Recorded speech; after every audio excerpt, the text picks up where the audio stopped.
আসসালামু আলাইকুম, সকলকে কেমন আছেন আপনারা সবাই? আশা করছি সকলেই ভালো আছেন। প্রতিদিনের মতো আজকে আমরা অন্য এক ব্যবসায়ীর সাথে কথা বলতে চলে এসেছি।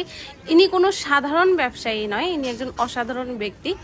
ইনি বেলুন বিক্রি করে, কিন্তু উনি চোখে দেখতে পায় না। ওনার বেলুন বিক্রি করে মান্থলি যা ইনকাম আসে, পার ডে যা ইনকাম আসে, এটা দিয়ে উনি ওনার সংসার চালায়। আজকে তার সাথে কথা বলবো যে তার বিজনেস কেমন যাচ্ছে, তার জীবন কেমন কাটছে, এই সম্পর্কে জানবো। চলুন বেশি কথা না বলে আগে তার সাথে কথা বলে নিই।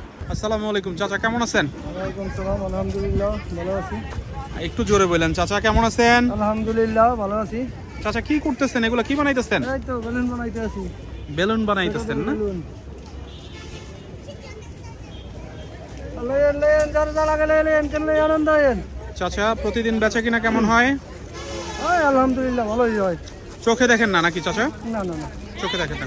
এই বেলুন কত করে চাচা এক একটা পার পিস? আর পিস হলো 20 টাকা। 20 টাকা না? প্রতিদিন কত টাকার বেচা কিনা হয় চাচা?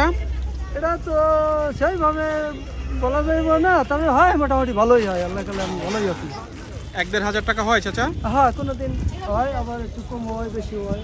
আচ্ছা, যা হয় এটাতে মনে হয় আপনার মোটামুটি চলে যায় নাকি? হ্যাঁ, এছাড়া অন্য আপনার ছেলে ঠেলে নাই ইনকাম করার চাচা? না আমার ছেলে নাই, আছে মেয়ে, মেয়ে দিয়ে দিছি। আচ্ছা, সংসারে আপনার ওয়াইফ আছে? হ্যাঁ ওয়াইফ আছে। দুজনের সংসার এতেই চলে না? হ্যাঁ আল্লাহ পাকের শুকরিয়া। চাচা তো মনে হয় 5 ওয়াক্ত নামাজ পড়েন? হ্যাঁ নামাজ পড়ি, মাঝে মাঝে দুই ওয়াক্ত আর কি। যাক, আপনার জন্য দোয়া রইল চাচা। চেষ্টা করি পড়ার জন্য।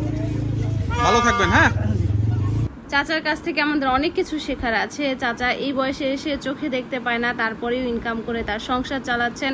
কিন্তু এই যুগে এসে, এই যুগের ছেলে মেয়েদের দিকে তাকালে মনে হয় যে এরা কাজই করতে চায় না, আর এই বয়সে এসে বৃদ্ধ হয়ে কাজ করে সে তার সংসার চালাচ্ছে। এই চাচাকে আমরা সেলুট জানাই। ভালো থাকবেন সকলেই। আল্লাহ হাফিজ, আসসালামু আলাইকুম। দেখা হবে অন্য এক ভিডিওতে।